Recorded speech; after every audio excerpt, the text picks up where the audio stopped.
काठमांडू में हर जगह प्लास्टिक है। भरे बाजारों से लेकर शांत मंदिरों तक प्लास्टिक इस जीवंत शहर के हर कोने में घुस गया है।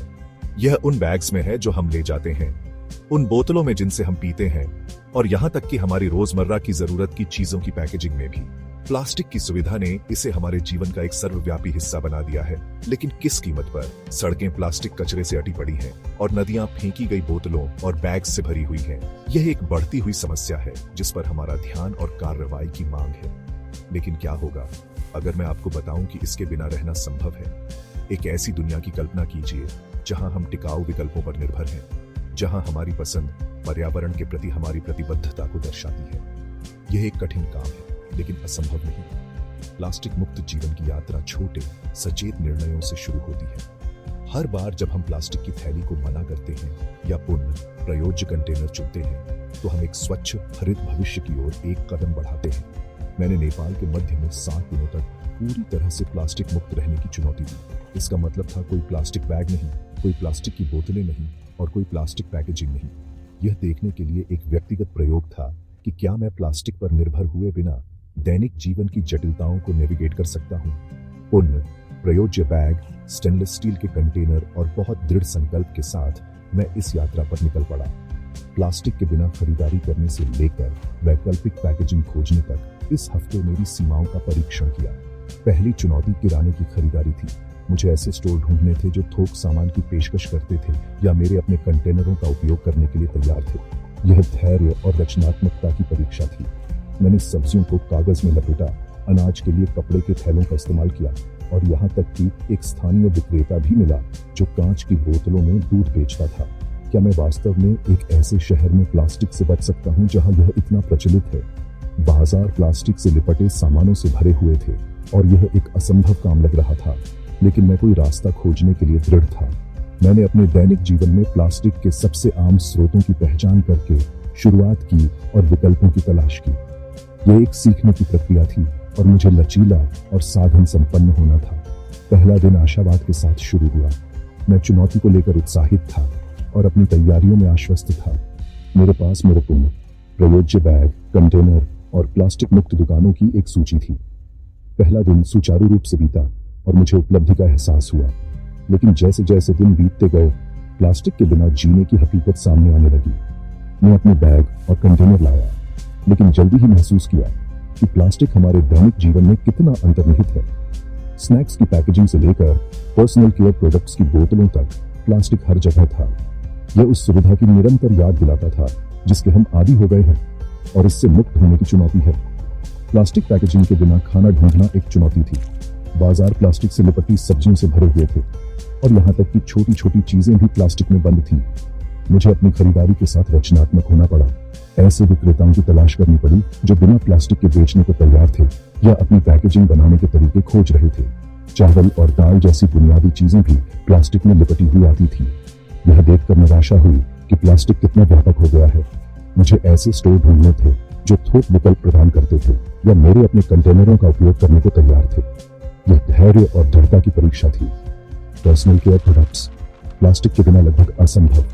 टूथपेस्ट से लेकर शैम्पू तक सब कुछ प्लास्टिक में पैक किया गया था। मुझे रचनात्मक होना पड़ा और अपने उत्पाद खुद बनाने पड़े। मुझे घर के बने टूथपेस्ट और शैम्पू बार के लिए रेसिपी मिली और हालांकि इसमें समय लगता था, यह जानकर भी फायदेमंद था कि मैं अपने प्लास्टिक फुटप्रिंट को कम कर रहा हूँ। मैंने स्थानीय दुकानों को थोक सामान बेचते हुए खोजा और अपना खुद का टूथपेस्ट और सफाई उत्पाद बनाना शुरू कर दिया। ये पता लगाना एक रहस्य उद्घाटन था कि अगर मैं उनकी तलाश करने को तैयार हूँ तो विकल्प उपलब्ध थे। थोक स्टोर एक जीवन रक्षक थे और अपने खुद के उत्पाद बनाने से मुझे नियंत्रण और उपलब्धि की भावना मिली। यह सशक्त था लेकिन समय लेने वाला था। अपने उत्पाद खुद बनाने और प्लास्टिक मुक्त विकल्प खोजने की प्रक्रिया में समय और मेहनत लगी, लेकिन यह इसके लायक था। मुझे अपनी पसंद पर गर्व और पर्यावरण से गहरा संबंध महसूस हुआ। यह एक याद दिलाता था कि छोटे कार्य बड़ा बदलाव ला सकते हैं।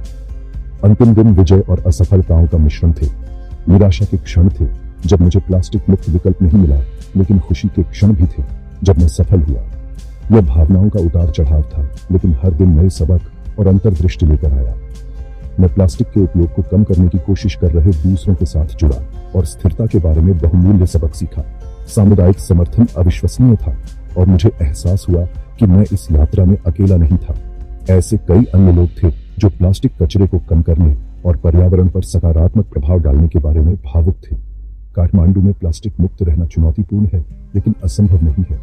इसके लिए समर्पण, रचनात्मकता और बदलने की इच्छा की आवश्यकता होती है, लेकिन पुरस्कार इसके लायक हैं।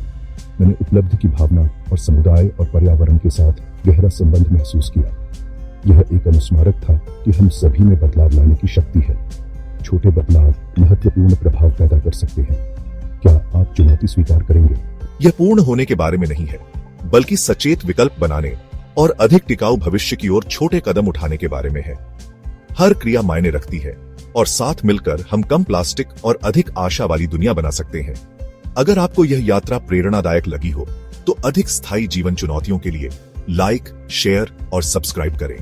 आंदोलन में शामिल हों और बदलाव का हिस्सा बने। साथ मिलकर हम एक समय में एक प्लास्टिक मुक्त दिन, एक बदलाव ला सकते हैं। नेपाल की राजधानी काठमांडू समृद्ध संस्कृति और इतिहास का स्थान है। प्राचीन स्वयंभूनाथ स्तूप, जिसे मंकी टेम्पल के रूप में भी जाना जाता है, से लेकर ऐतिहासिक दरबार स्क्वायर तक शहर परंपरा और आधुनिकता का मिश्रण है। हालांकि यहाँ प्लास्टिक मुक्त रहने की चुनौती शहर के तेजी से शहरीकरण और दैनिक जीवन में प्लास्टिक के व्यापक उपयोग से बढ़ जाती है। काठमांडू की जीवंत संस्कृति इसके हलचल भरे बाजारों में दिखाई देती है, जहां स्थानीय कारीगर पारंपरिक शिल्प और खाद्य पदार्थ बेचते हैं। ये बाजार शहर की विरासत के प्रमाण हैं, लेकिन ये प्लास्टिक उत्पादों से भी भरे हुए हैं। ऐसी सेटिंग में प्लास्टिक मुक्त विकल्प खोजने के लिए गहरी नजर और टिकाऊ प्रथाओं का समर्थन करने की प्रतिबद्धता की आवश्यकता होती है। काठमांडू के शांत मंदिरों जैसे पशुपतिनाथ और बौद्धनाथ के दर्शन करने से शहर के आध्यात्मिक हृदय की झलक मिलती है। ये पवित्र स्थल चिंतन और शांति के स्थान है, लेकिन यहाँ तक कि यहाँ भी प्लास्टिक कचरा पाया जा सकता है। इन क्षेत्रों में पुनः प्रयोज्य वस्तुओं का उपयोग करना और प्लास्टिक के उपयोग को कम करना इन स्थानों की पवित्रता का सम्मान करने का एक तरीका है। काठमांडू में स्थानीय समुदाय प्लास्टिक की समस्या के बारे में जागरूक हो रहा है और कार्रवाई कर रहा है। सामुदायिक सफाई अभियान और जागरूकता अभियान अधिक आम होते जा रहे हैं, क्योंकि लोग इस मुद्दे से निपटने के लिए एक साथ आते हैं। ये प्रयास इस बात की याद दिलाते हैं कि सामूहिक कार्रवाई से सार्थक बदलाव आ सकता है। स्थानीय विक्रेताओं के साथ जुड़ना और प्लास्टिक मुक्त विकल्पों पर चर्चा करना यात्रा का एक महत्वपूर्ण हिस्सा है।